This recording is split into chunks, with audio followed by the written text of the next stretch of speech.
All right, guys, welcome to another episode of Limitless MD. I'm your host, Vikram Raya, and today we're going to talk about Centi-Millionaires. You may be wondering, what the heck is a Centi-Millionaire? A Centi-Millionaire is a person with a net worth of $100 million or more. And it's interesting. Over the last, 2 to 3 weeks, I've been traveling quite a bit. I've been traveling for business, for work, for pleasure, for all of it. And life has taken me to a couple of different places. So I went out to Phoenix, went with some friends. I was also meeting with some business partners, was meeting and looking at some assets as well for Viking Capital. I met a friend and he's the first Centi-Millionaire I met. And then this past week, I was in Denver for a conference and I got to meet two other buddies of mine. They're also Centi-Millionaires. And so it's an interesting thing. And I was just thinking about, hey, what do these guys have in common? How are these ultra high net worth individuals have in common? And if you want to know what the definition of an ultra high net worth individual is, it's a person with a net worth of about 30 million or more. So these people are like uber ultra net worth. Now, why am I telling you this? I'm telling you this because you guys are high performers on this podcast. This is a Limitless podcast. We're talking about freedom, wealth, and human optimization, right? So let's dig into this a little bit on how these high performers have achieved this. And these are first generation ultra high net worth individuals. These are not people born with a silver spoon in their mouth. They've done things, they've created things, they've added value, tremendous value to the world, and hence they're rewarded with obviously the income, the cash flow, and the net worth. But I'll tell you this, they're nothing unique in terms of, when you see them on the street, you would think, hey, this is an average Joe. In fact, some of them you think they're actually below average based on some of their characteristics, but they have this uncanny ability to perceive, do, share, build, and create and add tremendous value to this world. And so let me break it down and sort of share with you the big three key topics we're going to talk about today. I'm going to talk about degree, decree, and vision. So let's get into it.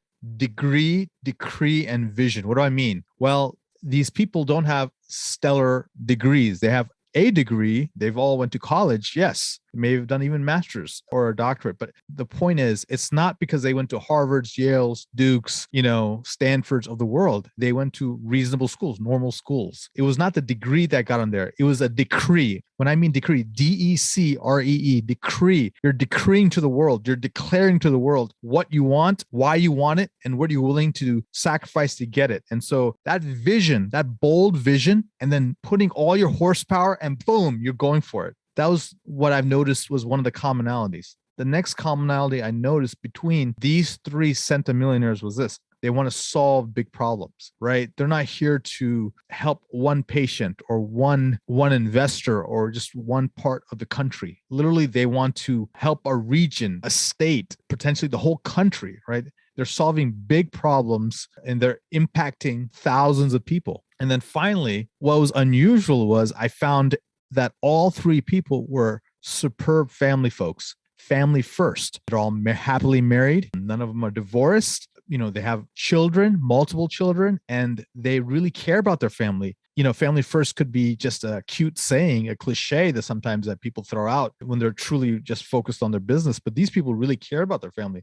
In fact, they had strict boundaries on when they could work and when it was family time. And these people also enjoyed their life. It's not because they're, working, 90-hour work weeks. They worked hard, as you will, but they also played hard, which was really cool. That's some of the three commonalities. And I also the epiphany I had when I spoke to these people, and again, they're friends, I was able to, talk to them sort of, off the cuff, if you will. I asked, hey, I'm looking for the success hacks, the quick tips, the 5 things you need to do so you can get your first big win in 90 days, right? So there's this ultra short-term thinking. Many of us in the high performance, high income professionals, we believe in this short-term 60, 90, 1 year thought process time frame. Then we have the long-term time frame. Hey, you know what? Success is going to take you decades. It'll take you 20 years, 30 years to get to your goals, to get to your net worth, to get to that impact, to get that legacy kind of,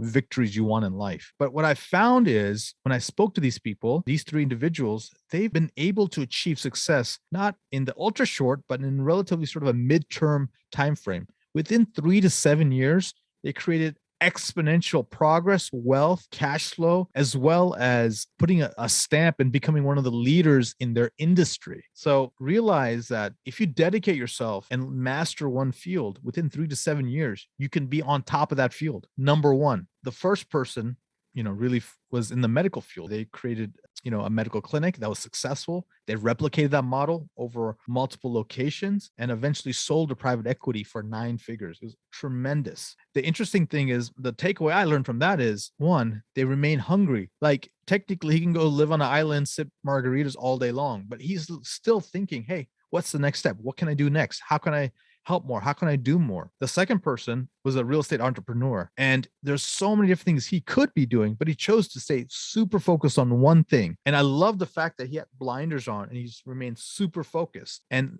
the shiny object syndrome not existed for him. By staying relentless and monomaniacally focused on one thing, he was able to accelerate his growth, accelerate his impact, and accelerate his income in such an explosive way. Now, the third person, it was interesting. It was different than the other two. This person understands business systems, business processes, knows how to grow teams, knows how to use leverage wisely. And he became successful across multiple industries using the same business model, the same business thought process. He's expert at creating teams and creating systems and processes to where he is truly an owner and not an operator. So those are the sort of the three flavors of being this ultra high net worth individual from three different angles. As I'm trying to learn myself and grow my companies, as well as help and coach thousands of other people and mentor people. And also I want to share the knowledge that I've learned. Here are the sort of the 6 big lessons that I want you guys to take away with. Number one, you must take risk to be this level of success. You cannot play small. You must take calculated risk and you must learn to mitigate that risk. You must do whatever it is. So for every dollar you risk, you have 100x in terms of returns. Asymmetric risk reward is what we call it. Number two, you must be an owner and not an operator. If you're getting a W-2, you can never achieve this. It's not possible. If your inputs directly correlate with your outputs, that's not how the game works. You need to have, for every one input you do, you have exponential outputs. You have to get to, at some point, to one to many. One to one is very difficult to really scale and grow. Number three, you have to have a big vision, but even bigger execution. Many people I know have big visions. They have beautiful visions. They have dreams and goals, but not that many people I know can execute, and execute on that big level. So learn to be a big executor. Number four, there's something called the decade of brilliance. And it's usually between about age 35 to maybe age 40 to about 45 to about 50. So this 10 years, depending on when you start, when really get going, there's 10 years of where you have this optionality of exponential growth. And I'll give you an example. I was sort of working out with my little nephew, and he's not so little anymore, but in 9th grade, 10th grade, I was encouraging him. He's starting to eat well. He's starting to work out. He's trying to lift weights. And I was like, yeah, man, let's go. It was interesting. By 10th grade, he started putting on a tremendous amount of muscle mass. He grew several inches. His muscles exploded. He had growth hormone and testosterone running through his blood, right? And we're a little bit older, so we don't have that same level of hormone. So it was amazing. Within, I guess, a span of 12 to 24 months, he just became like this, superhuman person from like a little, sort of scrawny kid. And so we all have this spurt or this area of this sort of super genius or super zone of brilliance, this decade of brilliance. I usually call it, let's say, the age of 40 to 50. In this decade, you should take advantage of it and, create the most out of your life. Now, if you're after this or even before this, that doesn't preclude you and it's never too late. Colonel Sanders, founder of Kentucky Fried Chicken, started crushing at age 65, right? Richard Branson, still creating $1 million companies at such a, advanced age. So never too late or never too early. Okay, number 5, after success, remain hungry. After Buzz Aldrin, was it Neil Armstrong or Buzz Aldrin?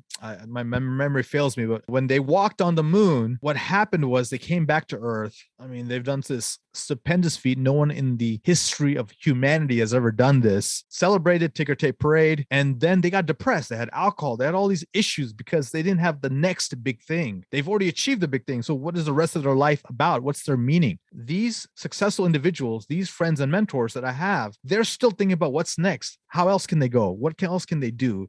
And how else can they have impact, right? It's not just about money, right? They have enough money at this point. They're just trying to figure out, what else can we do to elevate people around us, to create teams, to create success, to create momentum, legacy, and pay it forward. Don't have post-moonwalker syndrome. Come up with your next big goal after you hit your current big goal. And finally, it's all about business systems, teams, delegation, and staying in your zone of genius. Okay. And with that, guys, I wish you well. Until next time, be limitless, my friends.